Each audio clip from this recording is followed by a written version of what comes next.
አላህ አክበር እያሉን ያረዱት አይናችን እያየን የታረደው አስቻለው። እኛ የሰው ገንዘብ ሰርቀን አይደለም። ና አራጆች እንዲሁም ደጋፊዎቻቸው ለሚያመልኩት ደም ሰላም ጋይዝ፣ እንግዲህ ዛሬም በአዲስ ቪዲዮ ወደ እናንተ መጥቻለሁ። ነገር ግን ይህ ቪዲዮ አርሲ ላይ በተጨፈጨፉት የክርስቲያኖች ቪዲዮ ላይ የሚያተኩር ነው። የቤተክርስቲያን ቃጠሎም ተመልክተናል። እንግዲህ አባቶች የራሳቸውን ሀሳባቸውን በቪዲዮ አስቀምጧል። እንዲሁም እፎይ የሚባለው ቲክታከር እንግዲህ መልእክት አስቀምጧል። መልእክቱ ምን ይሆን? እንዴት ተነሳ እሳት ቃጠሎ? አሁን ያለበት ደረጃ ምንድነው የሚለውን ሰብሰብ አድርጌ በዚህ ቪዲዮ ይዤላችሁ መጥቻለሁ። እስከመጨረሻው ተከታተሉ። ለዚህ ቤት አዲስ ከሆናችሁ ሰብስክራይብ በማድረግ ወደ ቪዲዮ ግቡ። አላህ አክበር እያሉን ያረዱት አይናችን እያየን የታረደው አስቻለው። እኛ የሰው ገንዘብ ሰርቀን አይደለም። በማንነታችንና በኦርቶዶክስ ሃይማኖት ተጋፍተን በጣም ያሳዘነኝ ሰው እንዴት መቀበር እንኳን እስከሚያቅተን ድረስ በሶስተኛው ቀን ነው ሬሳውን ጅብ በልቶት። የሰው ልጅ እንዴት ጅብ ይበላዋል? የዘራነውን አዝመራ አሳጭደው እስከማስገባት ድረስ በማንነታችሁም ሆነ በአማርን በክርስቲያንነታችሁ አታስፈልጉም። የወረዳው ሽማግሌዎችም የወረዳው ካቢኔዎችም ሁሉም ያውቃል። ነገር ግን ድምጣችን ለምን እንደታፈነ ግራ ይገባናል። ምክንያቱም ማህተብ ስላሰርን ይመስለኛል። የተጨቆን ህዝብ ነን። ማንም ሰሚ የለንም። ሰሚ አጥተን ነው የታረድ ነው። አይናቸውን ሁሉ ከውስጣቸው አውጥተው በክብሪት አቃጥለው ይሄ የብሔር ነው የሚባለው ነገር ድብብቆሽ ነው፣ የቃቃ ጫወታ ነው አይደለም። ሰው ማተብን በጥስ ከተባለ በኋላ ብሔር የለው። እውነቴን ነው። የኦርቶዶክስ ሃይማኖቶች ካሉ አሁንም ቢሆን ይርዱን ብለን ነው እየጮህን ያለ ነው። የአርሲ ኦርቶዶክሳውያን ጨፍጫፊዎችና አራጆች እንዲሁም ደጋፊዎቻቸው ለሚያመልኩት ደም እየገበሩለት ስለሆነ ዛሬም እንዲህ ይላሉ። በአርሲ ዞን ውስጥ ኦርቶዶክሳውያን ተገደሉ። አዎ እሰይ እንኳን ተገደሉ። በአርሲ ዞን ውስጥ ቤተክርስቲያን ተቃጠለ። እሰይ እንኳን ተቃጠለ። ሲያንስባችሁ ነው። ሰላምታ አረሰው። ሰላም አለይኩም ወራህመቱላሂ ወበረካቱ። ወግረው አርደው ያረኩት በሞታችንም ጭራሽ እየተደሳሰቱ ነው። ገዳይ እንዲህ ሲፎክር አትግደሉን የማለት ይሄ ሁማን ራይት አለን። አትግደሉን ብቻ ሳይሆን ሊገለን የመጣን የመከላከልም መፍቱ አለን። ስለዚህ ካሁን በኋላ እንደ ክርስቲያን ማንኛውም ክርስቲያን ሊያደርግ የሚገባው አትግደሉን ብቻ ብሎ መጮ ሳይሆን ቤተሰቡን፣ እናት አባቱን፣ እህት ወንድሙን ሊገል የመጣን አካል የመመከት የመከላከል ሊያጠቃህ የመጣን በሚገባው የማናገር መፍቱ እንዳለን ልታውቁ ይገባል። ይሄ ሰብአዊነታችን ያንን እንድናደርግ የሚያስገድደንም ስለሆነ እነሱ እኛን ገለው ለምንድን ነው የሚፈልጉት ካል ይሄ ነው መልሱ። በሆትነስ ተነስቶ መጮህ በጣም አንድ ማሳሰቢያ የምናገረው ቤተክርስቲያን መቀጠል የለበትም። አንድ ብር ሁለት ብር ለቅመናል እንደ መስጂድ የምንገነባው ቤተክርስቲያን መቃጠል የለበትም። መጥፋት ያለበት ኃይል መጥፋት አለበት። ቤተክርስቲያን ምን ይሆናል? መስጂድ ይሆናል። ለምን ይቃጠላል? ስለዚህ ሰዎች አሁን ይሄ ወራቤ ላይ የተነሳው ይሄ የማይሆን ነገር ነው። እንደዚህ ቤተክርስቲያን መቃጠል የለበትም። ድሉ ከኛ ነው፣ እናሸንፋለን። ቤተክርስቲያን ገብርኤል መስጂድ ይሆናል ኢንሻአላህ። ስለዚህ በዚህ ደረጃ ነው አሁን ወጣቶች ነን፣ ሰከን ብለን ወደ ጦርነት ነው መግባት ያለብን። አላሁ አክበር። እንግዲህ እንደሰማችሁት መስጊድ ሙሉ ህዝብ ሰብስበው መሞት ያለበት ይገደልና ቤተክርስቲያኑን ገብርኤል ቤተክርስቲያን መስጊድ ይሆናል ሲል ሰምታችኋል። ታዲያ ትናንት ወዲያም እንዲሁ ነው የሆነው። አንደኛውን ቤተክርስቲያን አቃጠሉ፣ አንደኛውን ቤተክርስቲያን ዘረፉ፣ ምእመኑን ገደሉ፣ ምእመኑን እምሽክ አደረጉ። ከ300 በላይ ምእመን የት እንደገባ እንዲጠፋ እንዲፈናቀል ተደረገ። ይሄ ነው እየተካሄደ ያለው በስልት ኦርቶዶክሳውያንን የማጽዳት። አትግደሉን ለዓመታት ተባለ።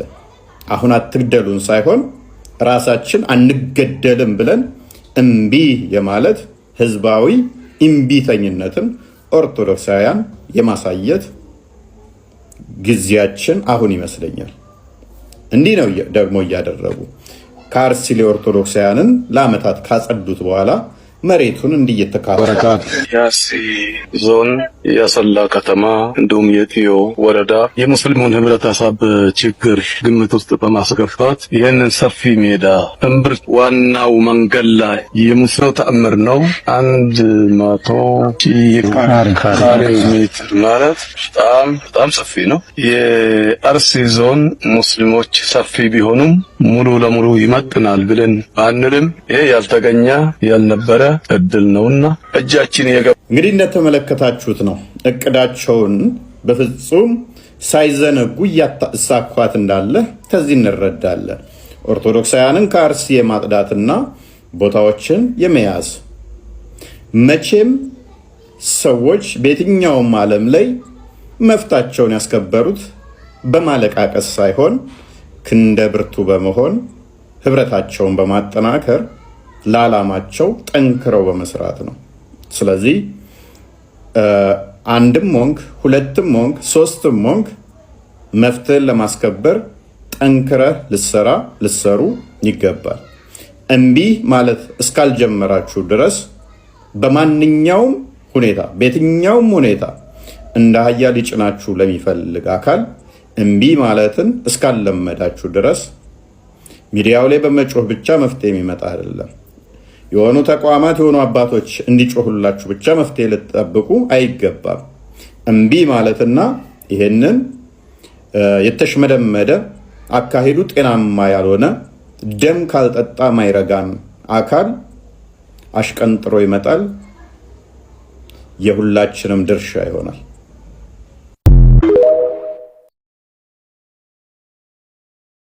እንዲሁም መተኛት የለብንም። ቤተክርስቲያኒቱን መደፋፈር መጥተዋል። ቤተክርስቲያናችን በቅኝ ግዛት ተይዛለች። ማወቅ አለባችሁ፣ መረዳት አለባችሁ ይሄ ጉዳይ። በመጨረሻም የኢትዮጵያው ፓትርያርክ ብፁዕ አቡነ ማትያስ ዝምታቸውን ሰብረው ለመንግስት ጠንከር ያለ መልእክታቸውን ያስተላለፉ ሲሆን በዚህም በተደጋጋሚ ጊዜ ቤተክርስቲያኒቱ ቀይ መስመር መረገጡ ህዝበ ክርስቲያኑ ላይ ያደረሰው አደጋ በታሪክ ተጠያቂ እንደሚያደርጋቸው በመውሳት ያጋሩትን መልእክት በአሁኑ ሰዓት በርካታ የዓለም ሚዲያዎች ብሎም በዓለም ዙሪያ የሚገኙ ኦርቶዶክሳውያንን በከፍተኛ ቁጣን ቀስቅሷል። ምንድነው የተፈጠረው? በዝርዝር እንቃኘዋለን። ቤተክርስቲያኒቱን መደፋፈር መጥተዋል። ዛሬ ግንቦት 26 ቀን 2018 ዓ.ም ከኢትዮጵያ ኦርቶዶክስ ተዋሕዶ ቤተክርስቲያን መንበር የተሰማው የብፁዕ ቅዱስ አቡነ ማትያስ እስከ መቼ የሚል አባቴ ቁጣ ድምጽ በአገር ብቻ አልተገታም፣ መላው ዓለምንም እያናወጠው ይገኛል። ታዋቂና ግዙፍ የዓለም አቀፍ ሚዲያዎች ዜናውን እርስ በርስ የተቀባበሉ ሲሆን በዓለም ዙሪያ የሚገኙ በሚሊዮኖች የሚቆጠሩ ኦርቶዶክሳውያንም ድርጊቱን በአንደኛው ክፍለ ዘመን የማይመጥን የዜጎችን ደህንነት ማስጠበቅ ያልቻለ የወደቀ አመራር ውጤት ነው ሲሉ መንግስት በአደባባይ የኮነኑት ይገኛል። ዛሬ የፓትርያርኩን የታሪክ አዋጅና ከጀርባ የተነሳውን የዓለም አቀፉ ዲፕሎማሲያዊ ማዕበል በጥልቀት እንፈትሸዋለን። ቅዱስነታቸው መግለጫቸውን የጀመሩበት የመዝሙረ ዳዊት ቃል የችግሩን አስፈሪነትም ያሳያል። ጥቃቱ በአሰኮ ብቻ ያበቃ አይደለም። በአርሲ ሀገረ ስብከት ስር በሚገኙት በሸርካ፣ በሆንቆሌ፣ በዋቤ እናም በሙኔሳ ወረዶች ጭምር በመንፈስ ቅዱስ ልጆቻቸው ላይ የተፈጸመውን አሰቃቂ ጭፍጨፋ በተሰበረ ልብ እንደሰሙትም ገልጿል። 100 ዓመታትን ያስቆጠረው ታሪካዊ ጥለታ ቅዱስ ገብርኤል ቤተክርስቲያን አመድ በሆነበት የካራ ኩፋቴና መድኃኔዓለም ቤተክርስቲያን ንብረት በታጣቂዎች በተዘረፈበት በዚህ ክፉ ቀን ፓትርያርኩ ለመንግስት ካድሬዎችና ባለስልጣናት ትልቅ የሊና መዶሻን ሰንዝረዋል። በስልጣን ዘመናችሁ ለዜጎች ደህንነት በምትከፍሉት ዋጋ ነው ታሪካችሁ የሚመዘነው ያሉት ቅዱስነታቸው ወንጀለኞችን ለግ ካላቀረቡ መንግስት ከታሪክ ባለዳነት እንደማያመልጥ በቁጣ አስታውቋል። ነገር ግን የዛሬው ሁኔታ ፍጹም የተለየ ያድርገው የዓለም አቀፍ ሚዲያዎች ምላሽ ነው። ጉዳዩ የሀገር ውስጥ ሚዲያዎች ብቻ ደብቆ የሚያልፉት አልሆነም። ታዋቂ ዓለም አቀፍ የዜና ማዕከላት የፓትርያርኩን እስከ መቼ የሚል መግለጫ በመቀባበል ከኢትዮጵያ ውስጥ በኦርቶዶክስ ያለ እየደረሰ ያለውን ስልታዊ ጥቃት ለዓለም ይፋ ማድረግም ጀምሯል። መንግስት በምርጫው ሰላማዊነት ስም የገነባው የዲፕሎማሲያዊ ገጽታ በዚህ በምስራቅ አርሲ አሰቃቂ እልቂትና በፓትርያርኩ ይፋዊ ጩኸት ምክንያት ባንዴ ተገፎበታል። ዓለም ዛሬ እያየች ያለችው የብልጭልጭ ከተሞችን ውበት ሳይሆን ሳይሆን በጫካው መጥለያ አጥተው ድምጹን እያሉ የሚያለቅሱትን ምስኪን እናቶችና ህፃናትን እውነት ነው። በዓለም ዙሪያ በተለያዩ ሀገራት የሚኖሩ ኦርቶዶክሳውያን ሰብአዊ መብት ተሟጋቾች የሰነዘሩት ትችት እጅግ በጣም የበረታ ነው። ዓለም በቴክኖሎጂና በስልጣኔ በረቀቀችበት በአንደኛው ክፍለ ዘመን በአንድ ነገር ውስጥ ዜጎች በሃይማኖታቸው ምክንያት ብቻ እንደ አይነት የጅምላ ጭፍጨፋ ሲፈጸምባቸው የመቶ ዓመት ታሪካዊ ቤተክርስቲያናት ሲቃጠሉ መንግስት በዝምታ መመልከቱ የወደቀ አመራር ፌል ሊደርሺፕ መኖሩን ትልቅ ማረጋገጫ ነው ብለዋል። የዓለም አቀፍ ማህበረሰብ ቁጣ ለኢትዮጵያ ባለስልጣናት ትልቅ የፖለቲካ ጫና መፍጠሩ የማይቀር ነው። ቴዲ አፍሮ መፍትሄው ከፈጣሪ ነው እንዳለው ሁሉ ዛሬ ግን የፈጣሪ ፍርድ በዓለም አቀፍ የህዝብ ድምጽ በኩል ስርዓቱን መሞገት ጀምሯል። የቅዱስ ፓትርያርኩ አባታዊ የህሊና ደውልና የዓለም አቀፍ ማህበረሰቡ ቁጣ ዛሬ ትልቅ የታሪክ መስቀለኛ መንገድ ላይ ያደርሶናል። ሕያው ሕንጻ የሆነው የሰው ልጅ ህይወት እየጠፋ ታሪካዊ ቤተክርስቲያናት እየፈረሱ ዝምታን መምረጥ ከታሪክ ባለዳነትም አያድንም። እናንተስ ብፁዕ ቅዱስ አቡነ ማትያስ እስከ መቼ በሚል ስላለፉት ጠንካራ መግለጫና የዓለም አቀፍ ሚዲያዎች ጉዳዩን መረባረባቸው ምን አይነት ለውጥ ያመጣል ብላችሁ ታስባላችሁ? እንዳጋጣሚ ቤተክርስቲያን ነበርን። ዙሪያችን እየዞሩ ሆያሉ ቤተክርስቲያን እናቃጥላለን ምን እንላለን በሚባል ሰዓት እኛም ሞታችን ቤተክርስቲያን ይሁን ብለን እዛው ቤተክርስቲያን ቆይተን ትንሽ ከላያችን ላይ ገለል ሲሉልን ተደብቀን ወደ ቤታችን ወደ 9 ሰዓት 10 ሰዓት አካባቢ ቤታችን ገብተን እዛው የሮቤና የሌላውን አገር እየተከታተል እዛው ህይወታችንን አድነን ከዛ ወዲህ ደግሞ እንደገና እየተመላለሰ አማራ ናችሁ መስቀላችሁን በጥሱ ምንም ነገር አያስፈልጋችሁም ሙስሊም ከሆናችሁ ነው እንጂ በዚች ሀገር ላይ መኖር የምትፈልጉት ልፉ ድከሙ እያሉ ሲያስፈራሩን ቆይተው በስተመጨረሻ ላይ የዘራነውን አዝመራ አሳጭደው እስከ ማስገባት ድረስ በማንነታችሁም ሆነ በአማራን በክርስቲያንነታችሁ አታስፈልጉም መሬት ኮንትራት ያዝነው ሳይቀር እያያዙብን እያሳጨዱ ወደ ራሳቸው ወሰዱት። ንብረታችንን በየማሳ ማባረር ጀመሩ መውሰድ ጀመሩ። ይሄንንም በቃን ሰለችን ሳንል ከመስራት ወደ ኋላ አላልንም። በስተመጨረሻ በጥር 12 በጥር 2 እና 3 ላይ ዘመቻ ወጥተውብን ከሌላ አጎራባች ቀበሌ በመኪና እየተገለበጠብን ያልተደረገ ነገር ያልተሰራ ነው ታሪክ የለም። በስተመጨረሻ አገር ሽማግሌዎችና የነበሩ የተወሰኑ ክርስቲያኖች ነበሩ። እነሱ መሀል ገብተው ግማሹ በማገላገል ግማሹም ደግሞ በመሸሽ ግማሹም ለመደባደብ ሲነሱ ሌላውም እንሞታለን ብሎ በመጋፈጥ በስተመጨረሻ ከጥር 20 ምናምን አካባቢ ጀምረው ቢያንስ ወደ 500 አባወራ የሚሆን ግቡ ወደ አገራችሁ አይደለም ተብሎ ተነቅለው ቤቶች ኦና ሆነው በመሸሽ ቤታቸውን እንዲሁ ባዶ አድርገው ንብረታቸውን ውስጡ ጥለው ምናልባት ጊዜ ካለን እንመለሳለን በሚል ከዛም ባሻገር ደግሞ እነሱን ካባረርን ሌላው ችግር የለም እነዚህን መጤዎችን እናባር በሚል ተባረው ሌላውን ደግሞ ቀስ ብለን እያሉ ቀስ በቀስ ደግሞ በሂደት ያለውን ነገር በተለይ እኛ አሁን እንዳምቤንቱ ቀበሌ እንደዚህ እንዳጋርፋ ወረዳ እንዳምቤንቱ ቀበሌ ወፍጮ ሁሉ ነበረን። ያንን ወፍጮ ፈርተን ነቅለን ወደ ሌላ ክርስቲያን ወዳለበት ሀገር እንጭናለን ህግ ወዳለበት ሀገር እንጭናለን ብለን በመንል ሰዓት ያገር ሽማግሌ ወጥቶ ማነካችሁ ነዋሪ ናችሁ እናንተ አርፋችሁ ተቀመጡ ተብለን ካንዴ ሁለቴ ያን ወፍጮ ነቅለን ዲናሞን ማለት ነው ሌላውን ያቃጥሉት ከነቤቱ ብለን መጨረሻ ላይ አስመለሱን። የት ነው የምትጭኑት ብለው መልሰን እንደገና ተረጋግተን ያንን እየሰራን ባለንበት ምንም ነገር አትነኩም ያገር ሰው ናችሁ ነዋሪ ናችሁ ተወላጅ ናችሁ በሚል መጨረሻ ላይ ግን ያንንም ወፍጮ እንዳልነበረ አወደሙት። ቤታችን ንብረታችን ምንም ሳይቀር ስለ እውነቱ እኛ ሰርተን ለፍተን ደክመን ነው ያገኘነው።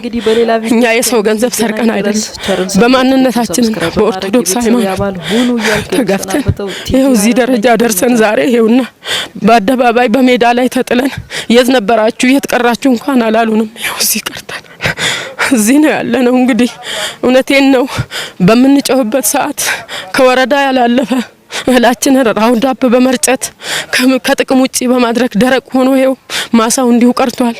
ወረዳ ላይ ሄደንም ብናመለክት አይዟችሁ ችግር የለም እንረዳችኋለን ከኛ ብቻ አልፋችሁ አትሄዱ ተብለን የወረዳው መሪ እንደው አፍኖን አምቆን ስንት ሀብትና ንብረት ምንም ከማሳ የምንጠብቀው ንብረት እስከማይኖር ድረስ ይኸው ታፍነን ምን ነገር በሰኔ 23 የመጨረሻ የንብረታችን ውድመት መጨረሻ ሆኗል። ህይወታችን ተርፏል። በአጋጣሚ የሞቱት እህታችን ወንድሞቻችን ስለ እውነት በሚያሳዝን ታርደው ሜዳ ላይ ተጥለው እስከ 3 ቀን ድረስ ሬሳቸው የትም ወድቆ ቀበሮ እስከሚበላው ውሻ እስከሚበላው በእሳት ተለብልበው አይናቸውን ሁሉ ከውስጣቸው አውጥተው በክብሪት አቃጥለው በመጨረሻ ለቀብር የበቁት 5 ሰዎች በአንድ ጉድጓድ እስከሚሆን ድረስ ነውና በጣም ዘግናኝና አሰቃቂ ሁኔታ ነው። ስለዚህኛ የተበደልነው የተገፋ ነው በሃይማኖታችን ነው። አሁንም የገዛ ቤታችን የገዛ ቆርቆሮ ከእሳት የዳነውን ዙሪያውን ተሰርቶ እዚህ ውስጥ ግቡ እያሉን ነው። እውነቴን ነው። አምሮአችን ምን አይነት አምሮ እዛ ውስጥ እንደሚመለስ ምንስ እንዴትስ ሆነን ምንስ ዋስትና ኖረን እኛ ስለ እውነቱ ከሆነ መንግስት አሁንም ካለ የኦርቶዶክስ ሃይማኖት እውነቴን ነው። እኛ በሃይማኖታችን መቼውንም ወደ ኋላ ማንል ሰዎች ነን።